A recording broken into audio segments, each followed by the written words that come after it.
Good morning, New Eden. Today is July 23rd, 2023, and this is the Federation Frontline Report.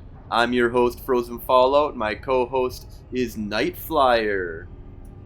Hey, good morning, everybody. How's things been going for you out in the simulated space of New Eden? Doing pretty well. So I'm still doing a little bit of industry stuff, a little PI stuff.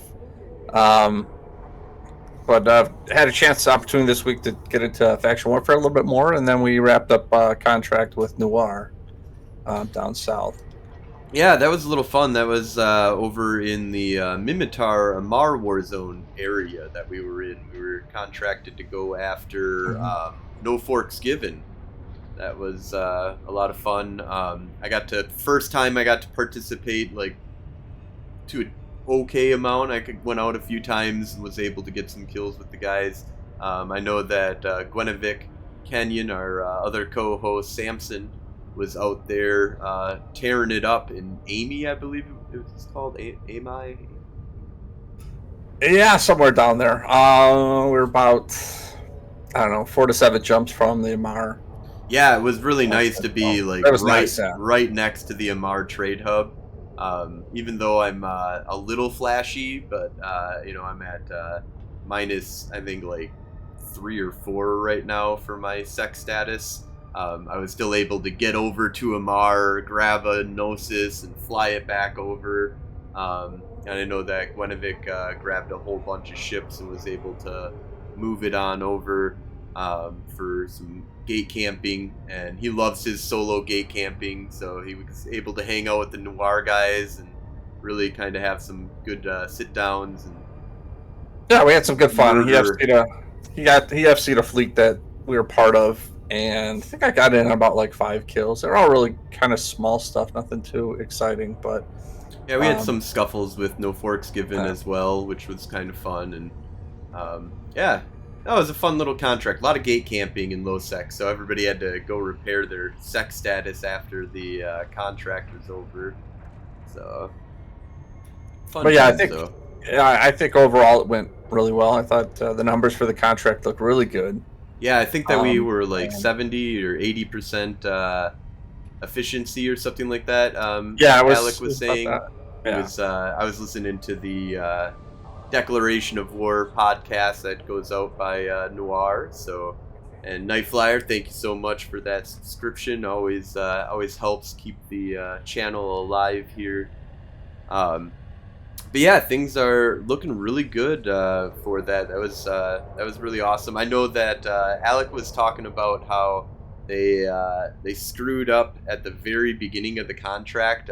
They saw that there was like a miner or something like that was sitting there doing the miner things that was part of like No Forks Given or associated or something like that. And so they were like, oh yeah, let's just drop a widow on this and we'll murder it. And then ended up to be a trap by No Forks Given, and we lost like a widow right at the very beginning of the contract. And Alec had to go AFK for real world stuff for a trip he had planned over to the West Coast. So, but I think that who was it? What was the name of the person that took over? Was doing really well. So Terminus or Aikio? Aikio, I think. I think it was Aikio. If I mess that up, Alec, go ahead and smack me, or any of the Noir guys. Sorry about that. But yeah, so I think that. But yeah, while Alec was out, he really picked things up and was kicking ass, taking names, and really helped out with the contract, leading fleets and stuff like that. It was he said that things were going really good with that. So yeah, I hope the employer was happy with the effort that we put in, and seemed to be. But yeah, I don't. Contract's over. We've moved on. We had a little blow up with somebody who wanted to take out some of our Pocos down in the area also. Yeah, I heard about that. I was going to try and join for that, but I was off camping this weekend, so I wasn't able to join any of the weekend fun that happened. I believe we saved everything though, right? For my yeah, we actually I think Alec ended up handling everything political, but we um, had contact with another group of people that were actually just looking for something to do. So they're friends of friends, and Alex like, hey, you want to come join us? So they actually hopped into a fleet of, can't remember what they had. Give me 1 second.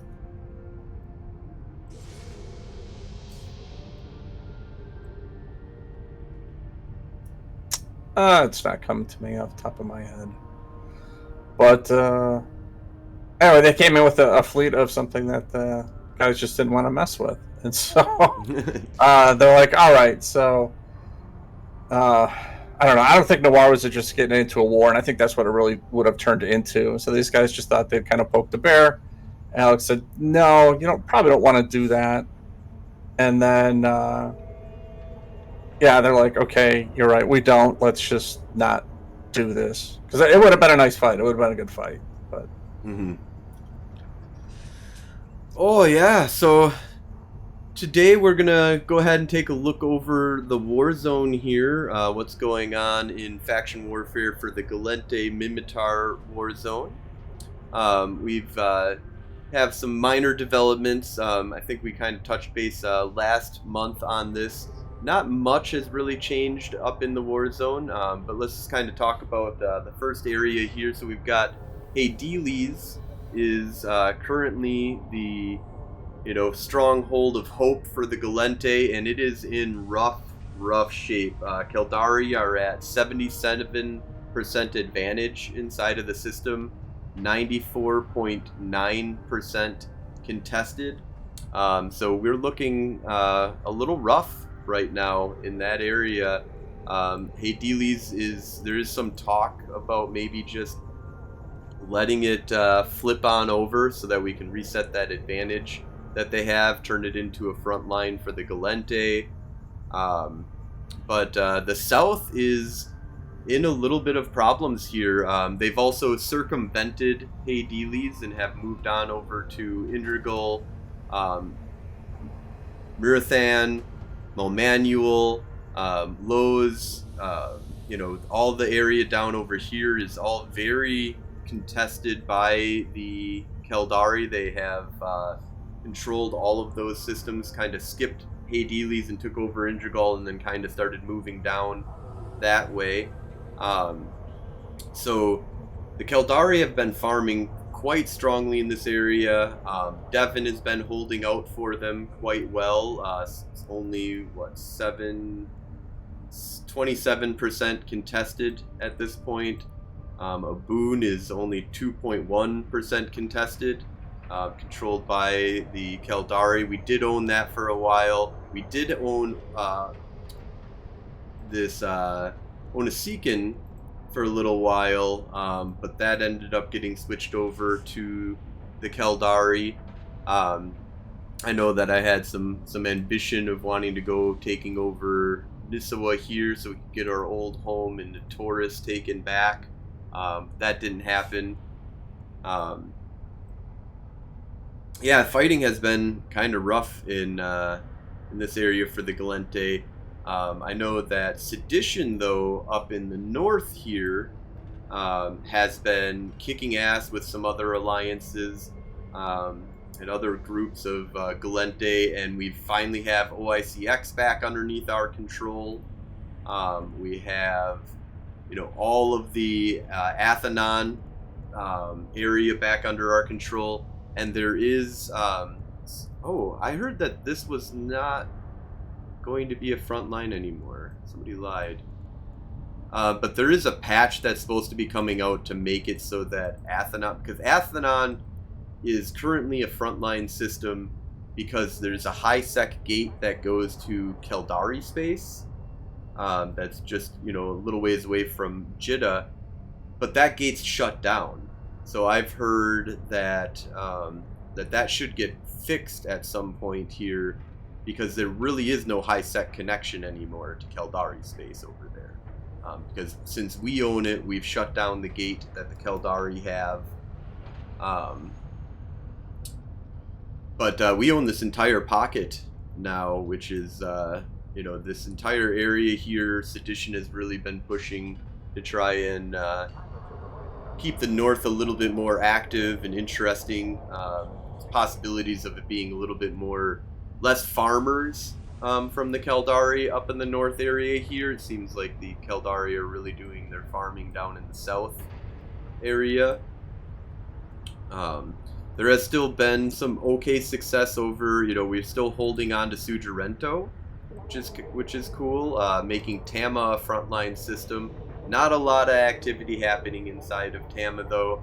It is a frontline system, but I believe it's stable. Yeah, so it doesn't even have anybody flexing inside of Tama right now. But Tama, always known for its fun times with pirates, which can make it really hard to try and hold down and do flexing inside of that system. But it looks like the Caldari aren't having any problem keeping it stable either, so probably, stuff going on in the background as always. Background politics. Yeah, I know Goon Swarm, specifically Goon Waffle, has been down in the south a lot. They're actually in Hadelis right now, fighting back and forth, so I've been watching it go for like the last hour. It's like, we'll take a Plex, they'll take a Plex. But yeah, we're also fighting that 77% advantage that Caldari has, and so it's rough. This will be a rough one. And I think last podcast we were talking about Integral was about to flip, and we never took it. So it is still under... yeah, what's Integral at right now? Let's take a look at that. So Integral is sitting at a slight advantage for the Galente at 20%. But we only have it at 39.8% contested at this point. Fleet, that's another stronghold of ours, is actually doing okay. 46.8% contested. 43% advantage to the Caldari or to the Galente right now. Devon has been holding strong for the Caldari. We do have a slight advantage, 20% advantage right now in that system. 26.9% contested. So we've been trying to push that system for, I feel like Devon Fleet frontline has been around for what? I think since months? Almost since this whole war started. I think at least half of since they did the faction warfare change, there's been just battle back and forth with those systems. Yeah, I believe that that's been where a lot of fun has been happening. The Devon system has been a lot of Caldari living there, holding down that system. Yeah, there was a short time where I believe we had Devon, Negamenon, Hazmajala, like Oto, Sujarento, this like whole pocket up here up to like Tama we were controlling. We had Onasikan, this whole back area over here. And in that time though, the Northern War was not looking so good. Like all of this, because there was that major event that happened with this entire constellation over by Athenon. And the Caldari went super strong on that event to get their gate built. So they had taken this entire area here and held it, or they had it that entire time since the beginning of the event. And we didn't push at all. And they were able to push for a while, and it pushed us all the way back to Abinal. And that was really rough for a while. But Sedition really kicked it up. Young Puke and his group has been really pushing lots of fleets out, kicking a lot of ass, taking a lot of names. I always like going out on their fleets, get some good kills with them. A lot of fun definitely going on in this area, and there is a push by the Galente to try and formulate maybe more in the north. Although, I don't know, I really like living out of Yavangir. I don't think I'll ever stop truly living out of Yavangir, because I've got a lot of stuff there. It's, fairly close to Jidda with like 10 jumps to Jidda or 10 jumps over to Dodixie to easy to get supplies in over there. We've got our fabulous gate camper of a man, the solo gate camping Gwenevik Kenyon that loves to just sit there with Steve will, hang out there as well and do gate camping. So we've been doing a lot of living in Yavangir for a couple of years now, I believe. Just before it was like 6 or 7 months before the big changeover for the faction warfare system that we decided to move to Yevangir. It seemed like a good high sec connection, low sec system that could never get flipped. Now, one thing is if Adeles does get flipped, it won't prevent us from docking there. So we'll always be able to dock in Old Man Star. We'll always be able to dock in Adeles, but we won't be able to set our home base to Adeles, if I understand that correctly. Yeah. And so that can be a pretty rough one. But I'm thinking maybe of setting up some beachheads up in the north and go hang out and do some fleets with Young Puke and those guys, for sure. But I don't think we'll ever be moving the headquarters of Golden Age Stories, at least. We'll always be down in the south by Yevangir and Adeles here. And I know Hungary has a lot of another corporation that's part of the network. And they've got structures in Adeles and, Aboon and Seekin. There's a lot of really good infrastructure that we've built up there. So I'm not sure if, abandoning the south is the best idea per se.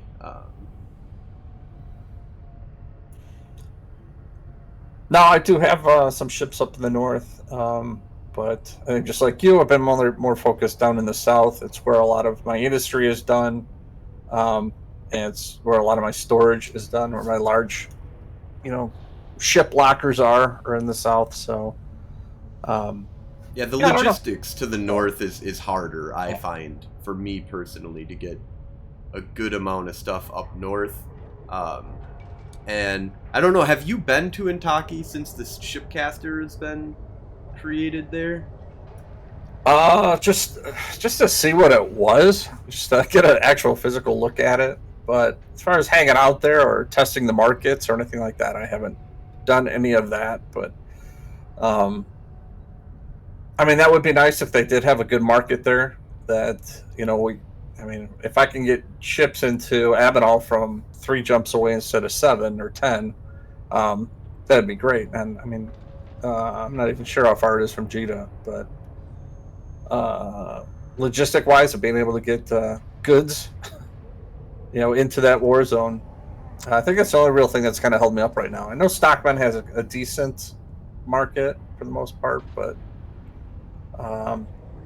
they don't have everything. It's not everything. It's hard to do mass buys. A lot of my stuff is where I want to buy 30 of this fit, or I need a bunch of all this different stuff that is just a pile of stuff that I want to buy all at one point.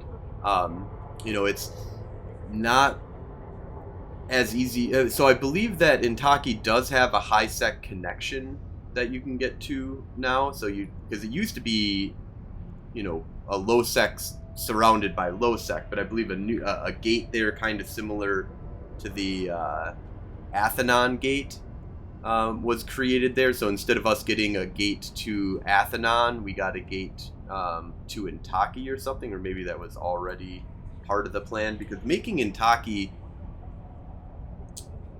the shipcaster and kind of like Galente headquarters, and making it going from a low sec system to turning it into a high sec system. I don't know what CCP was thinking with that. They should have made Yevangir our headquarters. That's what I think.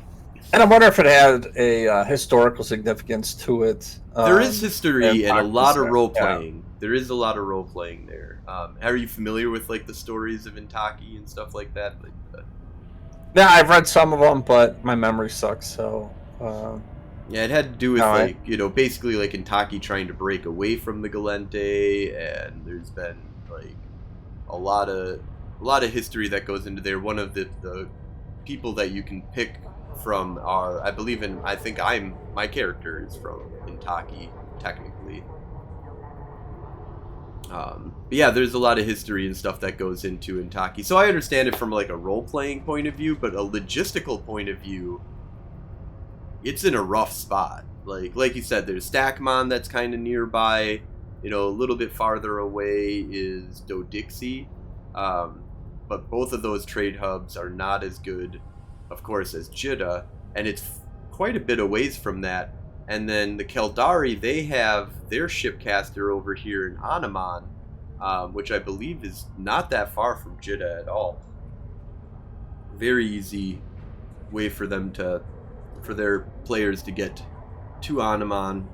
No. Have a good logistical route to, you know, set themselves up in Jidda and move stuff over. And just, I mean, even I'm using, you know, out of faction warfare characters in order to do a lot of my logistics, since I am kind of a dirty pirate, and I'm also not allowed in, you know, Jidda at all as my main character. But even with that, though, you know, I'm trying to target. That's the reason why I live out of Yvangir, is because it's, you know, only like 10 jumps away, all high sec. Although the route does take you through what the hell is the super dangerous 0.5 system, while the gankers live. Yadama? Yeah.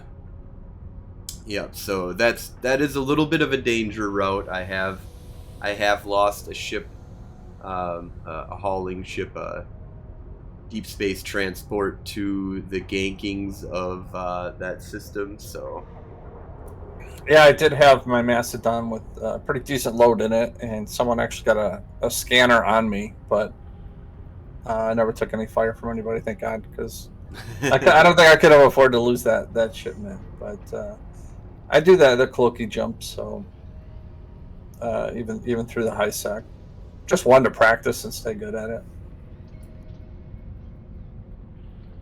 Yeah, it looks like there's a battlefield going on right now in Nenemelia, and the Keldari look like they have the ability to jump to Nenemelia right now, and it doesn't look like they can jump to anything else for their shipcaster.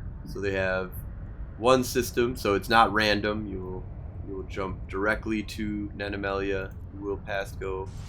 The Galente actually, and I'm surprised to see any of these like things stay up at all.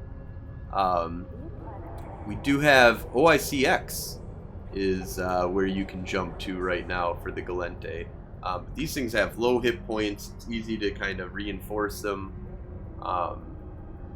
and really easy to gate camp them too. So I haven't even used the shipcaster since it's kind of come online, but it's unfortunate because I think it's kind of a cool idea, but for me personally, I can't go to a high sec system and live out of a high sec system. It's just impossible with the amount of pirating activity that I have to do. Yeah. I guess I don't have to be a pirate. I like to be a little bit of... I'm a privateer, you know, hired out by the Galente to murder Keldari for them, and if some poor newbie comes along my way, I guess I'm just gonna have to murder them too. It's all about content and good fun. Yeah. But yeah, I try not to do too much of that with Nightflyer. I try to keep his security stats pretty good. Mango, she's fine.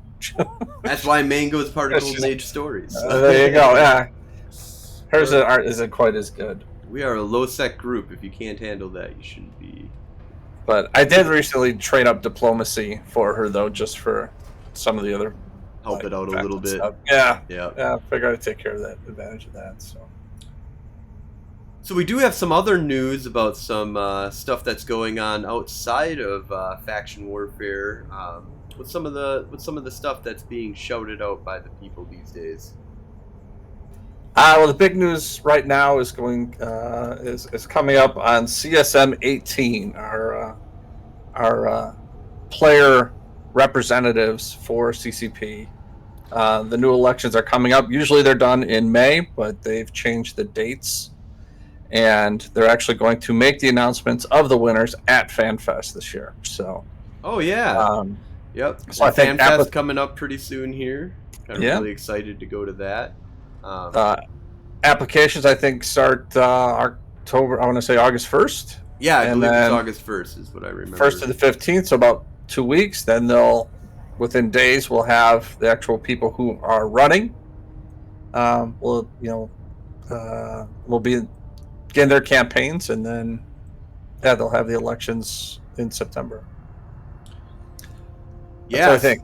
I Yeah, could be I wrong. think that there's some changes too that they did. That there's now going to be, so it's 10 people that get voted in, and then the top 11 to 20, CCP is going to pick two of them, and they're going to be on the council as well, I believe now, is what I heard. Yeah, yeah, that's what I read too. So they'll be handpicked by CCP, but we'll have all the same voting powers as everybody else. Yeah, but it's they still have to make it into the top 20 in order to do that. And apparently with the amount of people that are applying usually to this, that's not an easy thing to get just easily into the top 20. Um, and I mean, CMS is one of those where if you want to be on it, you probably need some coalition backing to a certain degree. That Yeah. helps out a lot. And I've been thinking about it to a small degree, to be honest, but I don't think I think I would do it just for the fun of running if I did do a run this year, and then try and get out there and do some talking and stuff like that. But without a strong coalition backing, it would be really hard for I think a faction warfare, kind of smaller group guy like I am in order to be able to get in there. But you never know. I mean, Alec, I don't know if when he was on CMS, what kind of backing he had to get in order to get on there. I know that being a mercenary, group is something that's kind of unique and cool to Eve Online, and that that can help with being the voice of the mercenaries. Yeah, I'm not sure what his political pull on all of that was, but I think the CSM is one of those things that I think I'd like to be able to do. Like, I wish I had the physical knowledge in my head that would allow me to be a good representative of Eve instead of sucking at this game as I do. Um, so I think I would rather have that than actual be on the CSM. It seems like a lot of homework. The guys I talked to It is a have lot listened of to, work. it does Yeah. seem like a lot of work. So, um, but yeah, it's still interesting how many people actually get into the CSM and then really don't do anything, don't take part in anything, don't do really anything. Like they ran, got in, and they're like, all right, I did that. Now I'm like done. Yeah, So, I won. All right, now I'm done. but as far as CCP picking people for the CSM, I think that's great because what's her other name? The faction warfare CSM. I know she Dysnomia is one of her characters. I can't remember her name off the top of I'm my head, trying. Yeah, but I she can't. knows who she is, and because she was like number 11 by in the thing, and so it would have been great to get her in that council, but she actually got her spot onto the council 2 years ago, I think, from somebody who had made it to CSM, didn't do anything, and then like quit, and so they asked her to fill in, and she said yeah, and then she picked up her election for this year, but I think she's one of those things that CCP was kind of looking at, going, "Yeah, we really could use her, especially with what we had planned for the game." And it would have been nice to have her input a little bit sooner. But Yeah, yeah. We'll see how things go this year. There are some other things that are also on the horizon here. We got a new ship that's coming. What can you tell us about this new ship? well, it's going to be a pirate faction ship. It's going to be a destroyer. Looks like the Garissas, the Angels, are coming together with a Corax based um, pirate destroyer. So I don't know if it'll carry the name the Guri Mullicum that were in the recent uh, in-game thing that we were doing over a couple months ago. But yeah, so it's a destroyer based on the Corax. So that is, it's a missile rocket ship. And I'm not sure if it's going to be something that's kind of a mixture between the Stork and the Corax, or what it would really be doing special. Yeah, there's a lot of Um, speculation out there whether it's going to be maybe like can't command destroyer like, or if it's going to be an interdiction or an interdictor type kind of setup, or is it just going to be a drone boat, a standard Garista kind of specialized in drone boat kind of activity. Maybe it might have some Garmer kind of bonuses. Maybe something that would be cool to have, like a destroyer with a really long point. Maybe something that can take a little bit more of a hit than a Garmer can, but not be as like speed based. Maybe a little bit more damage, long point kind of based. but we do know it'll be effective, as most of the pirate ships are. Not so much in faction warfare, but in general. Yeah, And it's going to be pricey. So those two things I can tell you right off the top of my head. I know it's going to be a absolutely. thing. And I'm interested to see, because it sounds like then we're going to get a run of. I mean, if the Garistas are getting one, then all the other pirate factions are going to get a destroyer too. I bet. And this is just the tip of the iceberg for that. Yeah, that's been the talk I've heard also. Not quite sure what Sancha and the Blood Raiders will do, or the Serpentis, but I think everybody's kind of excited if we did have that line of ships. I think it is something that's been missing from the game. Yeah, pirate destroyers would be cool. I like it. But yeah, again, they're not used in faction warfare because you can't get pirates into plexes. So unless something in that changed, well, outside the opens, but Opens and advances. yeah. So maybe as far as that goes, but even as the destroyers, I'm like quickly not becoming a fan of destroyers. I'd rather just either stay in a frigate or go into a cruiser. I don't know. Anything solo anyway. Solo for sure. Yeah, is I think the destroyers kind of are in a hopeless. weird spot for it, because they're just not fast enough for the frigates, but not tough enough to take down a cruiser. So Yeah, exactly. So it's in an odd spot. It is hard to really hold down. Like, I've been messing with the Artie Thrasher. It is a fun, little ship, but definitely has some disadvantages to it overall that make it a little bit easier to be in a frigate for mobility and just speed wise. You're a little bit faster as that frigate kind of setup. So, but I do like maybe we'll get some. I do like some of the Navy destroyers that came out. I think that there's definitely some room there, especially for like fleet combat and stuff like that. It's kind of nice to get like 3 or 4 or 5 of them together. You can really dish out a bunch of damage. Like, I do like getting a bunch of blaster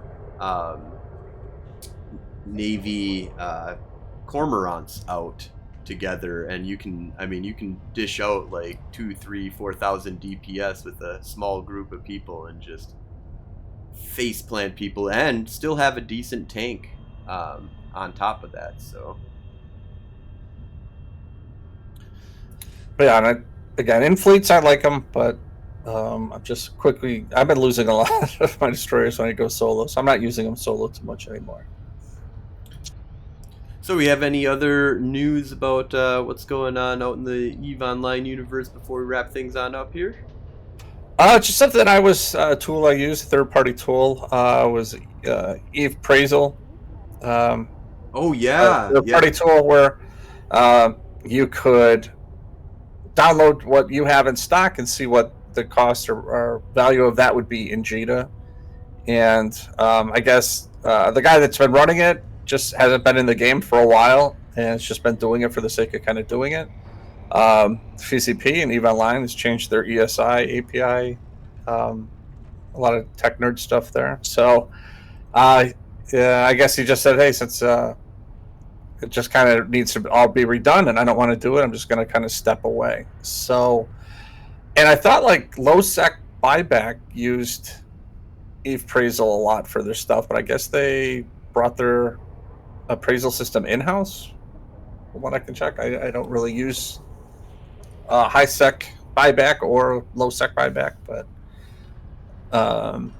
yeah, but it's been a long time third party tool that's been in the system. I said I've kind of used it on and off throughout the 3 years I've been playing, and yeah, they're just he's done, had enough.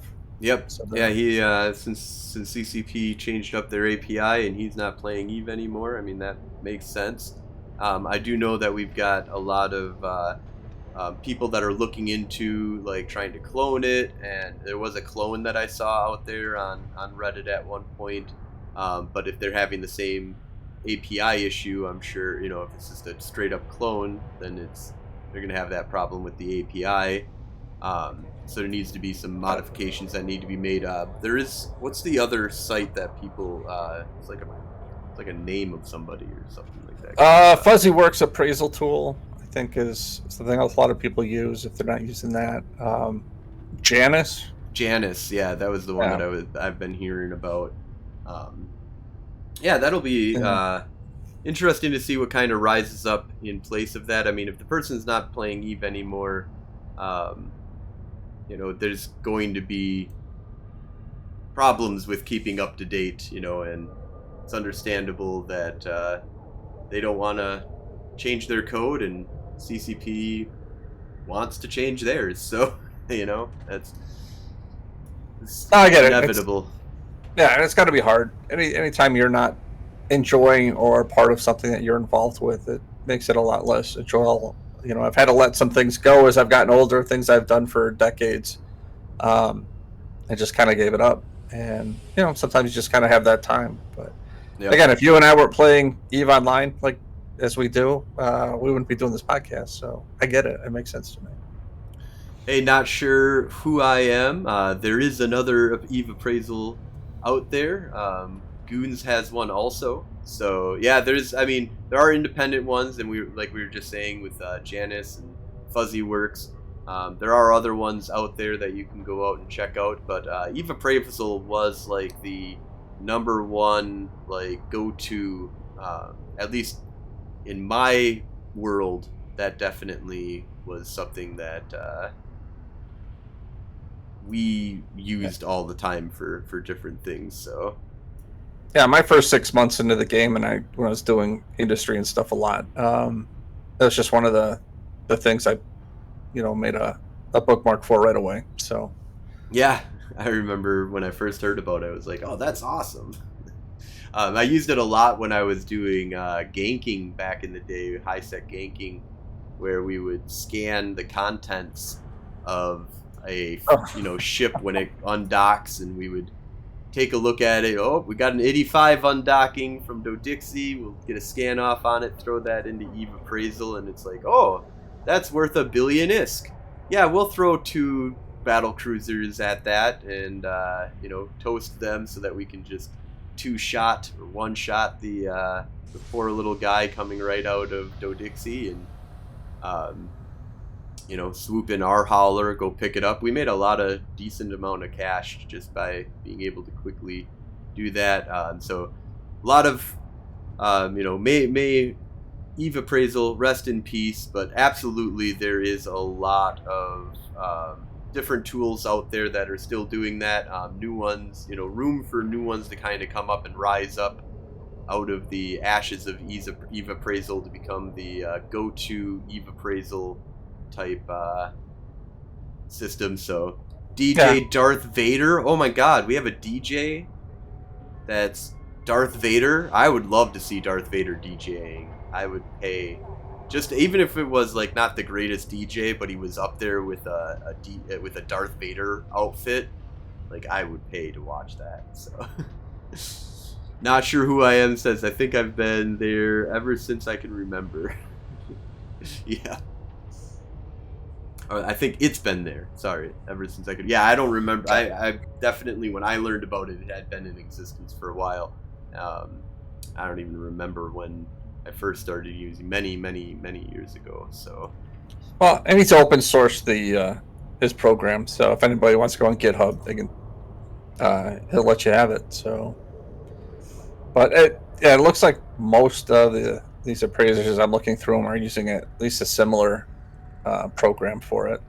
So even high-sec buyback looks pretty much the same as the Eve Tycoon. I think it looks like the same thing loads up. Yeah, and it's, like you said, it's out there for you to be able to see the code, manipulate it, get the API working properly for CCP. So it's a loss, but it's not it's not a destruction to Eve. It's not something that is not irreplaceable.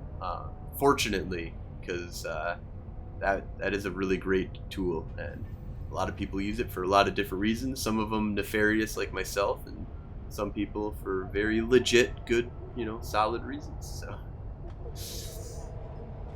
but I think that's all that we've got here for today. So yeah, Galente are a little bit on their back foot in the south now. North is really looking solid for us, and lots of fighting to be had in the Galente Warzone.